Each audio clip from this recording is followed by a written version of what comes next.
കിട്ടി മക്കളെ, കിട്ടി. എന്തെന്നല്ലേ ഇത്രയും നാളെ നമ്മൾ പോയ സ്ഥലത്തെല്ലാവർക്കും നമ്മളെ തേടി മഞ്ഞും മലയും മാത്രമല്ലേ വന്നോണ്ടിരുന്നത്. നമ്മളെ തേടി കരടിയും ആനയെല്ലാം വരുന്ന ഒരു സ്പോട്ട് നമുക്ക് കിട്ടിയിരുന്നു. അറ്റ് എ ടൈം നമുക്കൊരു 20 പേര് അക്കോമഡേറ്റ് ചെയ്യാൻ പറ്റുന്ന ഒരു കിണ്ണം കാച്ചിയ സ്പോട്ട്.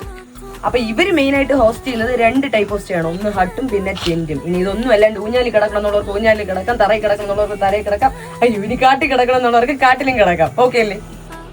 നിങ്ങൾക്ക് ഇനി റൂമിൽ നിങ്ങളുടെ കട്ടിലിൽ കിടക്കുമ്പോൾ ആനയെ കാണണോ, കരടിയെ കാണണോ, അതോ വന്ന് അവിടെ നിൽക്കും, ഇവിടെ ഇരുന്ന് അങ്ങോട്ട് കണ്ടാൽ മതി. അത് ചെയ്യാൻ ബുദ്ധിമുട്ടുണ്ടാവും.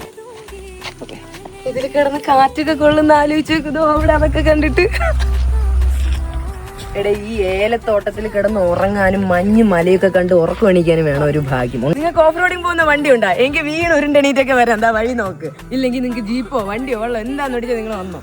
ഇതേ നോക്ക്, 4 മലകളുടെ താഴ്വാരത്ത് ഒരു കുഞ്ഞു സ്റ്റേയും ഒരു കുഞ്ഞു കഫേയും.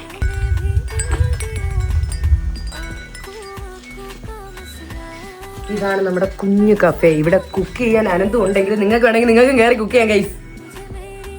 ഇനി ഞാൻ സ്പോട്ട് ഏതാന്ന് പറയട്ടെ. ഇതാ കണ്ടോ, നൊമാഡിക് മൗണ്ടി സത്രം. വണ്ടി പിരിയറിന്റെ അടുക്കായിട്ട് വരും. നമ്മളെ ട്രിവാൻഡ്രത്ത് നിന്ന് കാറ് കയറിയിരുന്ന് അങ്ങോട്ട് സ്റ്റിയറിംഗ് ഊഞ്ഞാൽ അടിച്ചു കഴിഞ്ഞാൽ 4 മണിക്കൂറിൽ സ്ഥലത്തെത്തും. എങ്ങനെ ഇവിടെ എത്തി? 1 wild life spotting, 2 budget friendly. അതാണ് ഇവിടുത്തെ മെയിൻ സാധനം. നിങ്ങൾ താഴെ പറയുന്ന നമ്പറിലേക്ക് ഒന്ന് മെസ്സേജ് അയച്ചു നോക്ക്, അല്ലെങ്കിൽ നിങ്ങൾ എനിക്ക് മെസ്സേജ് അയച്ചു നോക്ക്. സംഭവം റെഡിയാക്കി തരാം. വളരെ ബഡ്ജറ്റ് ഫ്രണ്ട്ലിയാണ്, വെറുതെ പറയുമല്ലോ. ഓക്കെ, കമോൺ, കയറി വാ.